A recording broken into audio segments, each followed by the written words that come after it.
गेल्या 2 दिवसापासून जालना ते मंठा रोड येथील रामनगर समोरील जो महामार्ग आहे तिथे अतिक्रमण काढण्याचं काम सुरू होतं। ॲडव्होकेट गोपाळ मोरे सरपंच यांच्या पुढाकाराने ही मोहीम राबविण्यात आली होती।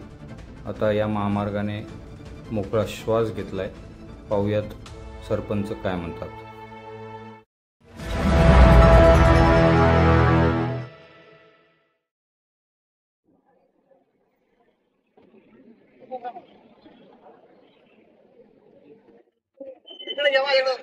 काल दिनांक 31 मे 2025 पासून रामनगर येथे जे महामार्गावर जालना मंठा रोडवर अतिक्रमण झालं होतं ते अतिक्रमण बांधकाम विभाग तसेच ग्रामपंचायत कार्यालय रामनगर आणि मोरपुरी पोलीस स्टेशन यांच्या माध्यमातून हे काढण्यात आलेलं आहे आणि रस्ता आता खूप मोठा मोकळा श्वास घेत आहे।